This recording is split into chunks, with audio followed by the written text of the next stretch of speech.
Welcome to Masters of Business, a show that gives you real-world techniques, cutting-edge strategies, and extraordinary insights for managers and leaders who want to develop the business acumen needed to go faster and farther in their business careers. Now, here's the master himself, Stephen Haynes. Welcome back, everybody. I'm Stephen Haynes from Masters of Business. As many of you know, this is a podcast and a vidcast focusing on leadership development with business acumen at its core. One of the key models that we use is something we call the business acumen canvas, which is a multidimensional model that allows people to look at all of the different dimensions that are required to build business acumen and leadership skills, located at business-acumen.com. Anyway, so welcome back, everybody. So today I am honored and truly grateful for our guest, Deepa Purushothama. And I recently learned from Deepa about her and her work from her new book, which is called, I'm going to read this properly, The First, the Few, the Only, How Women of Color Redefine Power in Corporate America. Deepa is a former senior executive and corporate inclusion visionary, and I am honored to have you on the show. Thank you so much for being here. Thank you for having me. Excited to be here. Oh, it's amazing. Anyway, so I know that you have experienced much in your career, and I think it's critical to help others in this area. And admittedly, as a white male, who has gone through diversity programs in corporate America, it is not 100% possible for us to really understand how to walk in somebody's shoes.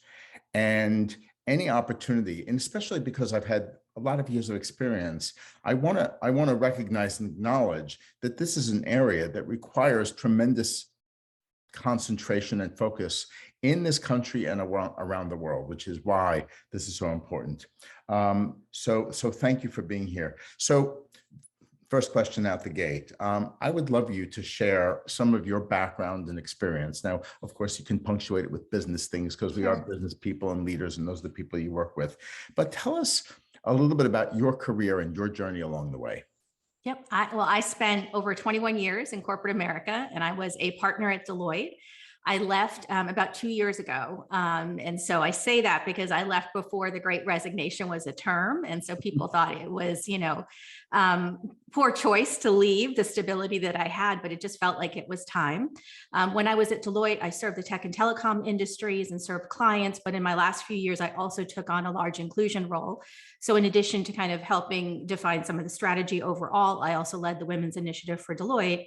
And Deloitte is one of the premier, companies in that space. It was something that was created in the 70s. And so it was a great, amazing opportunity where I got to work with other clients on their inclusion strategy and also help define, and redefine Deloitte's.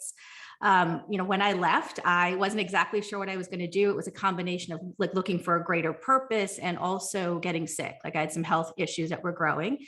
And so as a result of those things, it made sense to get off the road and decide to do something else. I wasn't sure what that would look like. And so I took 8 months off to honestly to get better. And during that time, I decided I could leave. I had a struggle with leaving that we can talk about. It's just hard. I was our first Indian female partner. I felt like there were a lot of eyes on me. And so my leaving wasn't just my leaving. It felt like it would signal a lot of things to a lot of people. So it took me quite a bit to leave. And so in that process, I started meeting with women of color, and that really evolved into what I stepped into next. So I wrote a book. I literally sold the book 6 weeks after I left Deloitte. So it was a very fast process. And started a company called Information, which also focuses on creating community for women of color.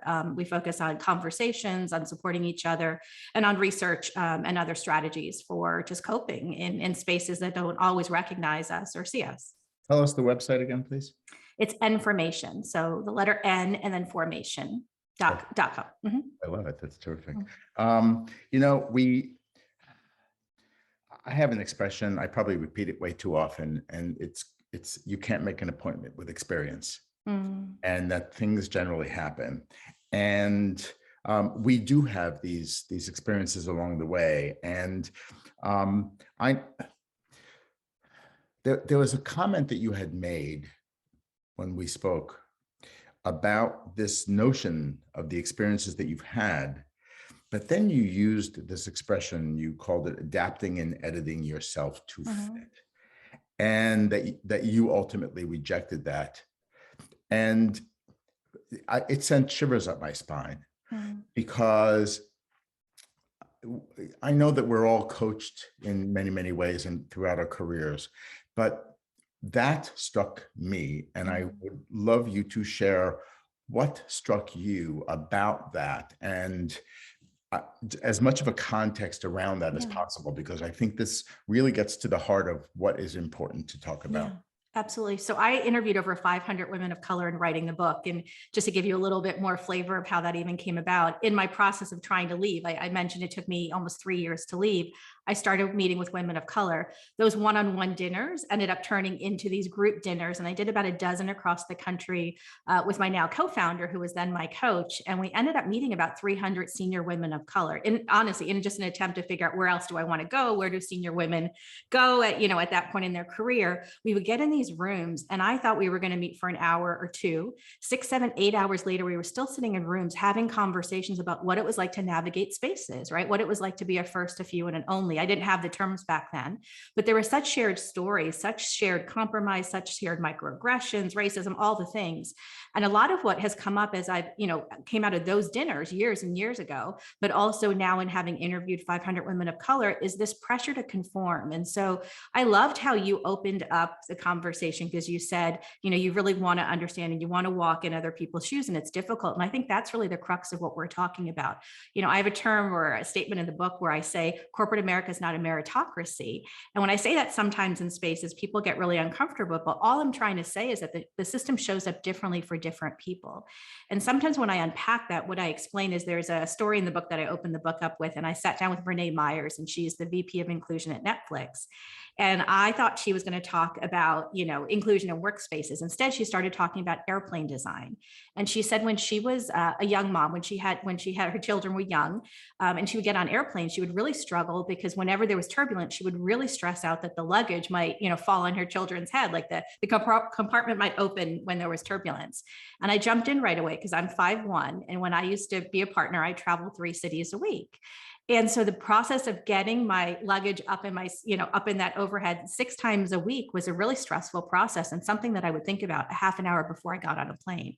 And so that sense of not belonging was really deep for me, and something that I thought about, quite a bit 6 times a week. And it also was something in such a small space. It was so interesting to see that Renee and my focus was different, right? And she's a woman of color. And I say that to share, as I've shared that story with others, people who are 5'10" or taller, maybe even 5'8" and taller, don't even think about the airplane issue, don't even think about the suitcase issue. And so it's a great an example of how spaces show up differently for different people.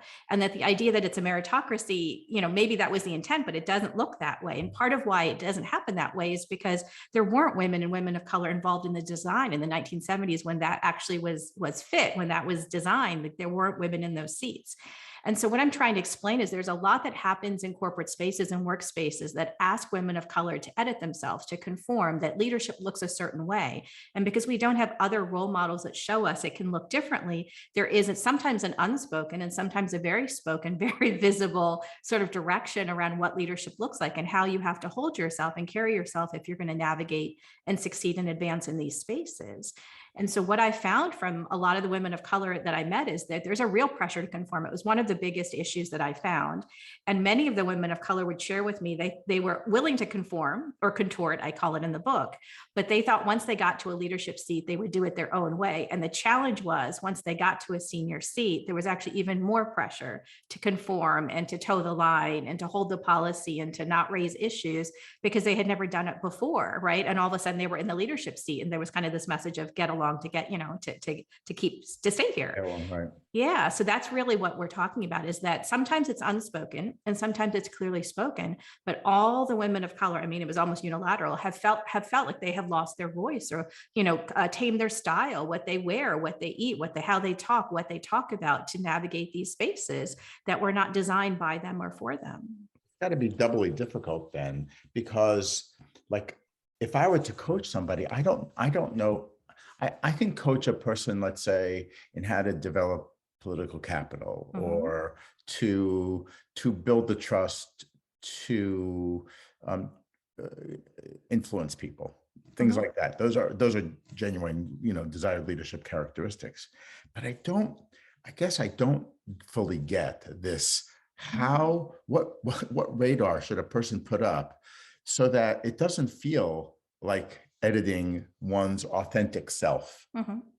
How does I don't know what to say or how to Yeah. ask the question properly. Yeah. Am I doing this Yeah, correctly? no, absolutely. It is difficult. So I want to say that. I want to kind of acknowledge what you're feeling is real. What's been really interesting as the book has come out is that it's been mostly male white leaders. I shared this with you that have picked it up early on. So the first 2 weeks, it wasn't women of color who were writing me. It was male white leaders, like CEOs, who were saying, I know something's different for my people of color, my women of color. I don't feel comfortable asking. Like, I'm willing to say, yes, the system shows up differently, but there's not really space to ask anymore, even. Like, you're not allowed to, sometimes get educated in these in workspaces anymore either. And so I totally appreciate the double bind for a lot of, white leaders and men and women.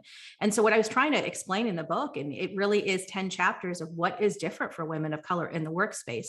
On this topic in particular, what I coach women of color on is, I'm not saying that we won't have to conform. I'm not saying that you can be your full self or your authentic self in always at all times. I don't think that works for anybody. And I don't think it serves anybody for me to just say, go be your authentic self. But what I'm telling women of color is, a lot happens to us, even growing up in systems at school by our parents, that also tell us to fit in and compromise. And so we end up not feeling powerful as we progress in our lives and our career. And so what I'm asking women of color to do is to sit down and understand, what are maybe the 6 or 12. I have found with all the women I spoke with, it's not hundreds of things they're not willing to compromise on, or who define, who they are in their leadership style. It's usually 6 to 12 things. And once you know what those things are, you choose not to compromise on those things. And then it doesn't feel so painful. But a lot of the women of color I met didn't even know that it was happening to them. They just felt like they weren't able to be in full voice. They weren't able to show up. And again, for a lot of the Black women I talked to, it was hair, right? It was just kind of what they wore and how they presented themselves. For a lot of the immigrant women I talked to, it was the fact that their experience at home was completely different and there was no space to talk about that. So there are nuances to this conversation, but it's really understanding that we all have different lives outside of work. And sometimes at work, we are really muting, our full experience and what it feels like, because we're just trying to belong, right? Like that airplane analogy, we're just trying to get our suitcase up and kind of make it work. And it's a struggle. I read this book, this guy named Patrick Lencioni. Remember the 5 Dysfunctions of a Team book? Mm-hmm. Maybe 20, 30 years ago. But in one of his exercises, he was attempting to say, to bring out some authenticity in a person. Yeah. And one of his exercises was, tell somebody, like in a group setting, about a difficult thing that happened in your childhood and how you overcame that as an adult. And I have run that exercise in some of my own leadership workshops. And it is surprising to me, across all categories of people, how nobody ever knew that about that one person. Yeah. And it's like, and I have said, maybe hopefully not obnoxiously, you mean you've worked with each other for this number of years and you didn't know this about one another?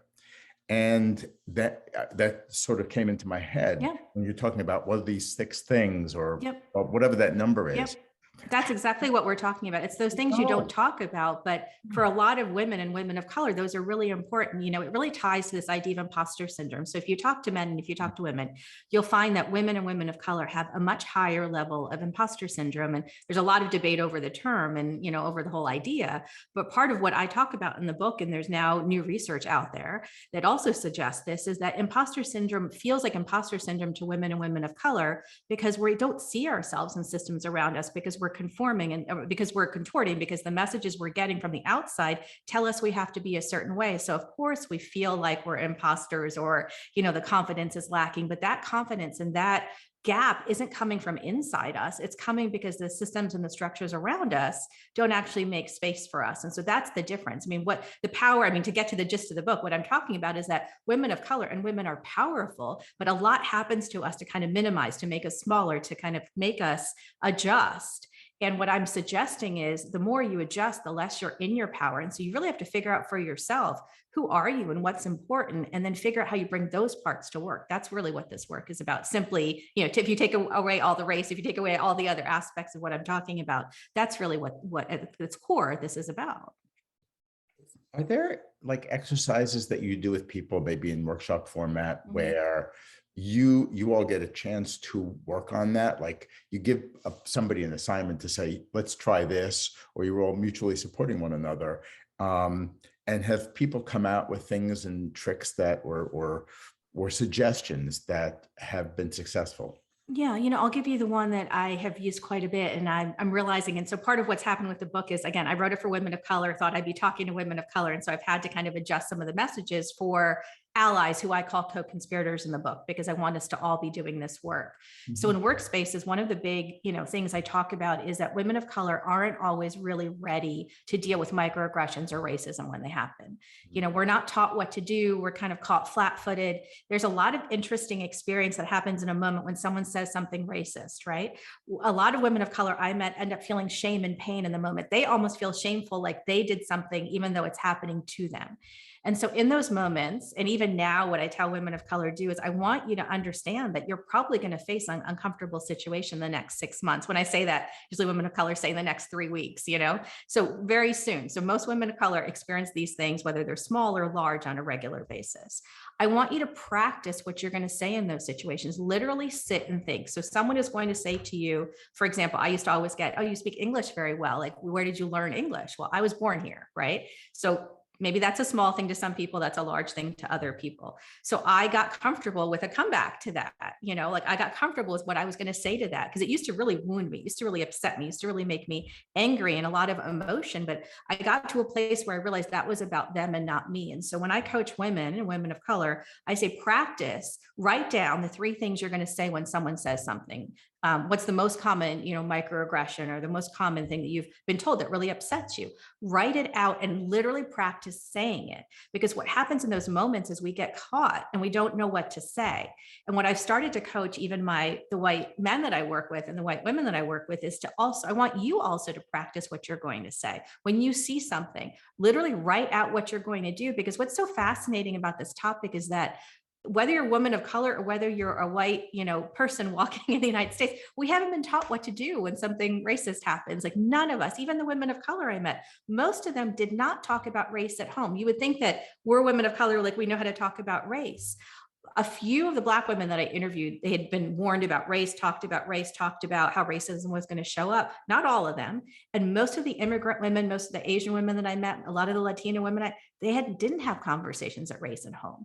So none of us are equipped or ready to have these discussions, especially in the workplace where we've been taught this doesn't happen at work. It's a meritocracy. Everything's going to be fine. So it's just practice. It's really getting comfortable. It's taking some of the emotion out and getting really comfortable with like exercising your skills in spaces when, it is uncomfortable for all of us. To take the quote about you can't make an appointment with experience, you can't make an appointment with microaggression, and you don't know what is going to happen. I love this idea of recording the experience, even though you didn't have the quote unquote comeback, right? Yeah. But I think a person can learn to develop the repertoire of that. Exactly. Now, that is amazing. And I think even the greater opportunity is how do you have other people share in those experiences? Do you have a platform to do that? But you mean how do get other women of color to share what is going on? Is that what you're asking? I encountered the situation. Yeah. I put this in my book. Yeah. Here's what I came back at. Do you think I said the right thing? And that people can create a whole entire library, if you will. I know it doesn't sound like it sounds weird to even say it like that, but like, what do you say? Yeah, no, absolutely. Yeah. We've posted a few things on LinkedIn and people have responded in kind with this is what I say, or this is what I do. No, it's a great idea. It's also what information is about. So information was skewed a little bit more for women of color with experience. We thought coming in, like we really wanted to speak with women of color leaders. We've kind of gotten to women who are around, 7 to 10 years plus of experience. And so it's not, all executive level women. But what was interesting is a quarter into our existence, so we're a year old, we polled our women and 25% of the women said they either left their job, asked for more money, or took, a different job, quit, something else within the company as a result of being in the community. And not because we're teaching anything magical, but because they saw other women asking for more. That same exercise of the 3 microaggressions, it applies to practicing what you're going to ask for when you're, negotiating a raise or a salary. It comes up when, a lot of women of color that I work with get asked to do a lot of extra things, especially right now. So culture building activities, ERG roles, right? Sitting on committees, things that are not necessarily paid for right now. So you can practice what you're going to say when you get those asks. I mean, so much of this is realizing that we have power to negotiate. We have power to ask for what we want. Maybe we have to find ways that are palatable for everybody. And that's why that practice is so important. But it's about realizing there's not like 100 things that are happening to women of color. There's probably about, 25 to 30 that I can tell you are happening to almost 30% of the women of color I meet on a regular basis. And so how do we get better equipped to deal with those things? And then, there's a lot of other work that has to get done. I'm not saying this is simple. There's a lot of toxic culture out there. There's a lot of learning that has to be done. But it's kind of, what do you do in those situations so you don't feel powerless? I hope that you have the wherewithal to collect data about how the bar will get raised through the work that you're doing. Different topic. I was going to ask you a question about business acumen and your own development of business acumen, but I wanted to just reinforce something about what you have said. And this is an element of business acumen, and that's understanding markets and understanding customers and market segments, which is what you're doing, right? And you had a supposition or a hypothesis, and you have now discovered that, well, we were targeting this, but this is what ended up happening. The lesson in business acumen, which I'm saying your lesson because I'm being first person in you now, I'm walking in your shoes, is that you have an idea, you have a hypothesis, you carry it out, so you executed on the strategy of the book. You are now learning there are other people who need to understand this. You also may not even know this now. You're going to be working on your next book because what you are now learning, and you are now an active learner, is that you will be able to begin to understand more deeply as you peel things back. And it's something that other people will also begin to emulate in you, right? So that is I don't have to ask you about the exhibition of business acumen because you are living it in right before our eyes. And I have to commend you to that. That is really amazing.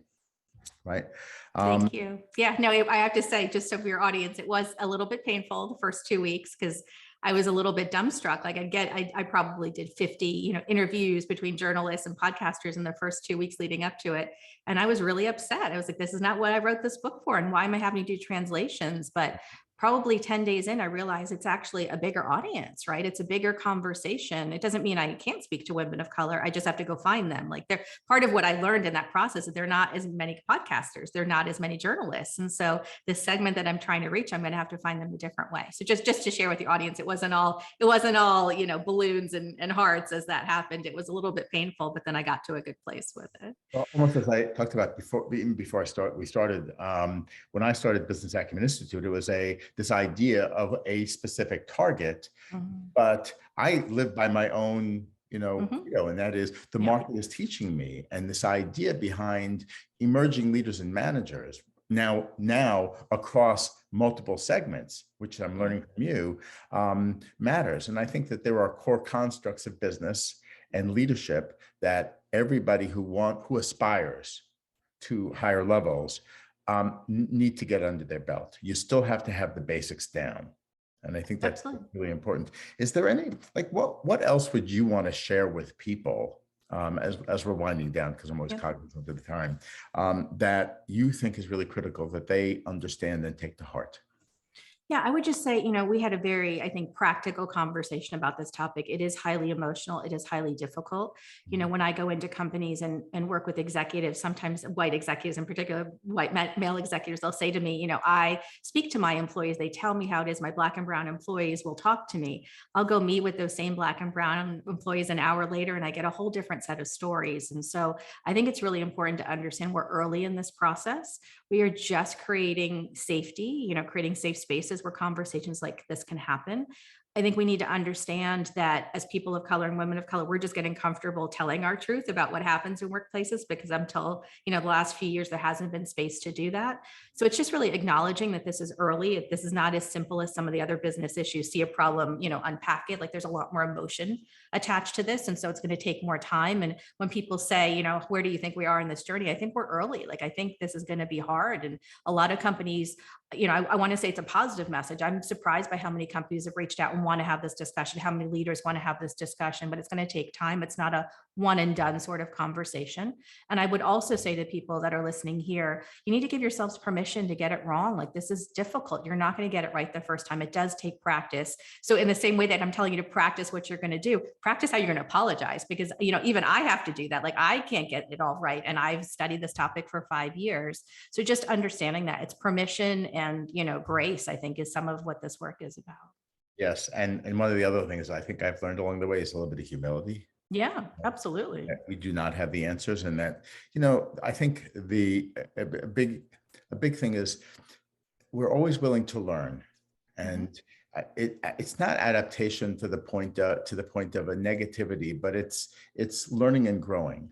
Which evolution is about that. Evolution is about that, adapting to whatever the ecosystem or environment that we're in.